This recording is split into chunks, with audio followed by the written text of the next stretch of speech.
चाहूंगा कि आवे और इस सभा को संबोधित करें।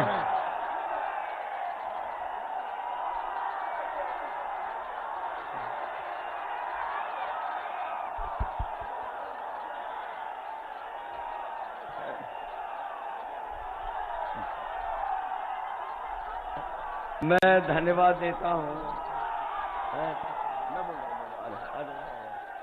मैं धन्यवाद देना चाहता हूं। ऐसा लग रहा है कि मऊ के लोगों ने पहले ही राय बना ली है अपनी।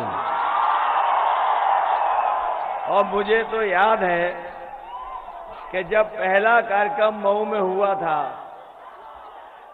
समाजवादी पार्टी और ओम प्रकाश राजभर जी का, मुझे उसी दिन लग गया था कि पूर्वांचल की जनता इस बार भारतीय जनता पार्टी के लिए हमेशा हमेशा के लिए दरवाजा बंद कर देगी। और लग तो ये रहा है कि होली का उपहार, होली के त्योहार का उपहार मिलने जा रहा है इस बार। 7वें चरण में पूरा का पूरा सुपड़ा साफ होने जा रहा है। मैं मंच पर बैठे अपने पार्टी के जिलाध्यक्ष दूधनाथ यादव जी, चुनाव के प्रभारी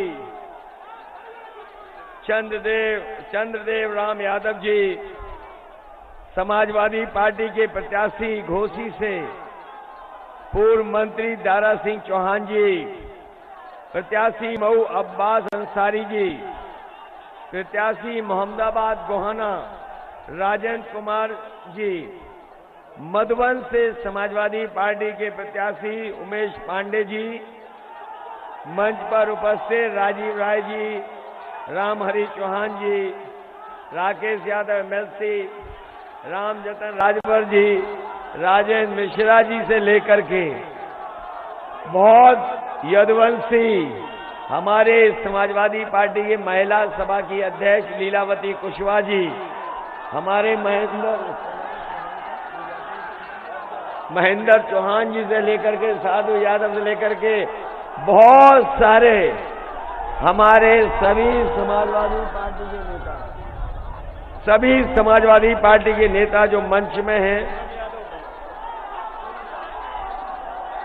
सभी समाजवादी पार्टी के नेता जो मंच पर हैं, और मैं देख रहा हूं बहुत सारे समाजवादी पार्टी और ओम प्रकाश राजभर जी के, संजय चौहान जी के सभी पदाधिकारी नेता इस चुनावी जनसभा में उपस्थित, हमारे आदरणीय बुजुर्ग, हमारे सभी किसान भाई, बुनकर भाई, माताएं बहनें, नौजवान साथी और पत्रकार बंधुओं, मैं सबसे पहले मऊ जिले के अपने सभी साथियों को जनसभा में उपस्थित हैं उनको बहुत बहुत बधाई देना चाहता हूं। ये 7वें चरण का चुनाव और 6वें चरण का वोट पड़ चुका है। जब से समाजवादी पार्टी और छड़ी साथ आई है, विरोधियों के छक्के छूट गए हैं। मैं आपसे 7वें चरण का आप सबसे सहयोग मांगने आया हूं और मुझे उम्मीद है कि आप सब लोग मिलकर के, जहां समाजवादी पार्टी चुनाव लड़ रही है उनका साइकिल का चुनाव याद रखेंगे, जहां छड़ी लड़ रही है वहां छड़ी चुनाव चिन्ह को याद रखेंगे और दोनों चुनाव चिन्हों को जिस भी विधानसभा से लड़ रहे हैं उन सबको एक एक वोट दे करके आप लोग जिता करके विधानसभा में पहुंचा देना।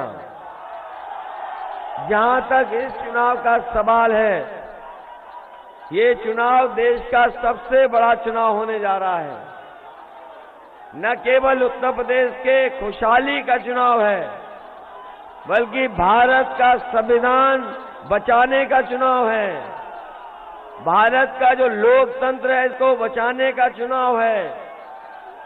और जहां बीजेपी के लोगों ने समय समय पर जनता को जो झूठ बोलने का काम किया है, ऐसे झूठे लोगों का उत्तर प्रदेश से सफाया करने का चुनाव है। वैसे तो हम और आप लोग गंगा मैया का पानी उठा करके सच बोलने की कसम लेते हैं, लेकिन बीजेपी के लोग तो कमाल के हैं, जो गंगा मैया का पानी छूने के बाद और उसमें स्नान करने के बाद भी झूठ बोलते हैं। कहने को तो भारतीय जनता पार्टी ये दावा करती है कि दुनिया की सबसे बड़ी पार्टी है, लेकिन इनके नेताओं के अगर आप भाषण सुनोगे, दुनिया में इतना झूठ कोई पॉलिटिकल पार्टी नहीं बोलती होगी जितना बड़ा झूठ भारतीय जनता पार्टी के लोग बोलते हैं। देश भर के नेता आज यूपी में आ गए हैं इनके। कोई बीजेपी का देश का नेता नहीं बचा है जो यूपी में प्रचार न कर रहा हो। और अगर इन नेताओं के आप बीजेपी के भाषण सुनोगे तो जो उनके छोटे नेता हैं वो छोटा झूठ बोल रहे हैं, जो बड़े नेता हैं वो बड़ा झूठ बोल रहे हैं, और जो सबसे बड़े नेता हैं वो सबसे बड़ा झूठ बोल रहे हैं। बताओ झूठ बोला कि नहीं बोला आपसे? हमारे किसान भाई आए होंगे, यही बीजेपी के लोगों ने कहा कि सरकार बन जाएगी तो किसानों की आय दोगुनी हो जाएगी। बताओ हमारे किसान भाइयों, आज पीछे मुड़ के देखो, अगर किसी भी किसान भाई की आय दोगुनी हो गई हो तो बता दो हमें। न आय दोगुनी हुई, और जिस तरीके से महंगाई बढ़ी है, बताओ डीजल महंगा हो गया कि नहीं हो गया? पेट्रोल 100 से पार हो गया कि नहीं हो गया? जब आप खाद लेने गए तो आपको खाद नहीं मिली, और खाद की बोरी को जब देखा होगा तो 5 किलो की चोरी हो गई कि नहीं हो गई? कभी कभी मैं सोचता हूं, ये बीजेपी वाले 5 किलो की चोरी कहां से सीखे हैं? आपने बाजार में कभी पार्ले जी का बिस्किट पैकेट देखा? और आपने जब पहले कभी खरीदा होगा तो पार्ले जी का बिस्किट इतना बड़ा आता था पैकेट, और जैसे जैसे महंगाई बढ़ी और उन्होंने मुनाफा कमाना शुरू किया, आज बताओ पैकेट इतना सा हो गया कि नहीं हो गया? इसलिए सावधान रहना। बीजेपी के लोग सत्ता में आ गए तो अभी तो 5 किलो चोरी कर रहे हैं, अगली बार 10 किलो की बोरी से चोरी करेंगे। और जो पेट्रोल 100 रुपए है वो 200 रुपए में बिकेगा। आप लोग सावधान हो कि नहीं हो? और बिजली का बिल जब आता है तो करंट लगता है कि नहीं लगता है?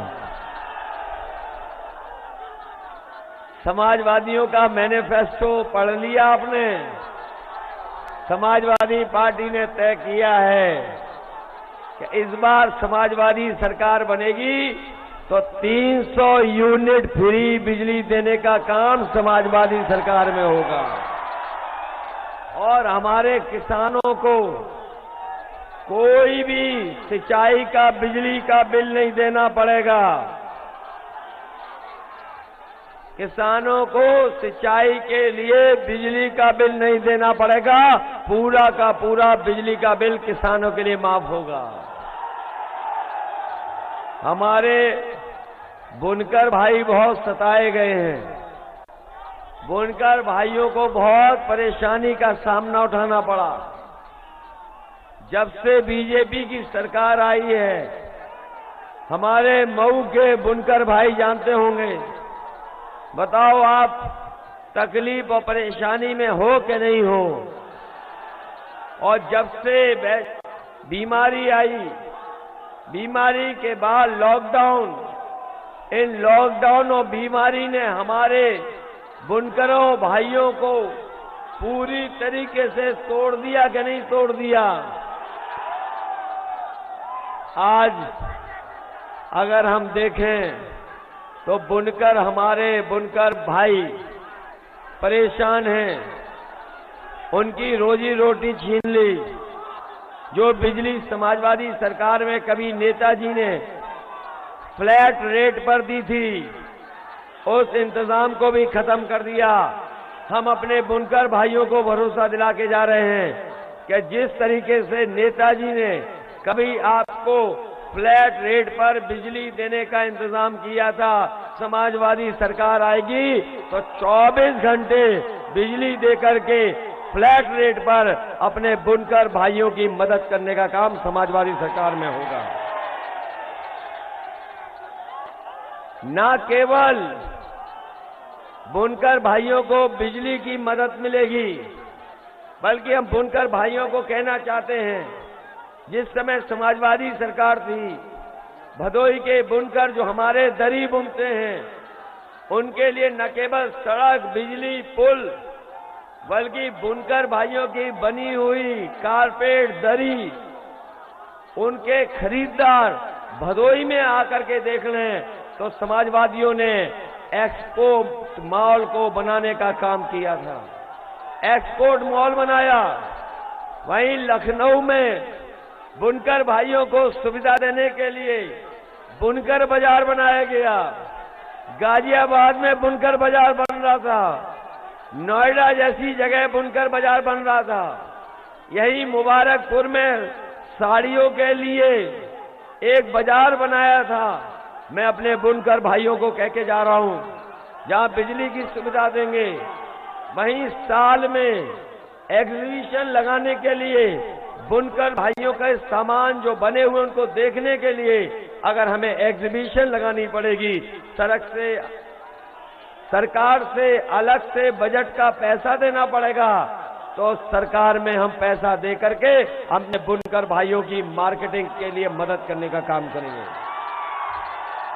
और आपसे कह के जा रहा हूं, ये जो समाजवादी पूर्वांचल एक्सप्रेस वे बना है, इसी पूर्वांचल एक्सप्रेस वे पर मऊ और आजमगढ़ के बीच में अगर हमें बुनकर भाइयों के लिए कोई बड़ा बाजार बनाना पड़ा तो एक्सप्रेस वे के किनारे बड़ा बाजार बनाने का काम समाजवादी लोग करेंगे, जिससे कि कोई दिल्ली को जाने वाले लोग, लखनऊ में जाने वाले लोग और कारोबार, व्यापारी, अगर उन्हें सुविधा मिले तो एक्सप्रेस वे के किनारे हम बुनकर भाइयों का बड़ा बाजार बनाने का काम करेंगे। जिन्होंने लखनऊ से आगे वाली सड़क देखी होगी, वो जानते होंगे इसी बड़ी सड़क के किनारे किसानों के लिए मंडी बनाना शुरू किया था। वो मंडियां इसलिए जिससे किसानों को हम एमएसपी दे सके उनकी फसल के लिए। हम आपको कह के जा रहे हैं, इस एक्सप्रेसवे के किनारे जहां बुनकर बाजार बनेगा, बुनकरों की सुविधा के लिए बना जाएगा, वहीं अपने किसानों को उनकी फसल का एमएसपी मिल जाए, इसके लिए अगर बड़ी मंडी बनानी पड़ेगी तो किसानों की मदद के लिए बड़ी मंडी बनाने का काम करेंगे। इधर आपने देखा होगा कि हमारे बाबा मुख्यमंत्री गर्मी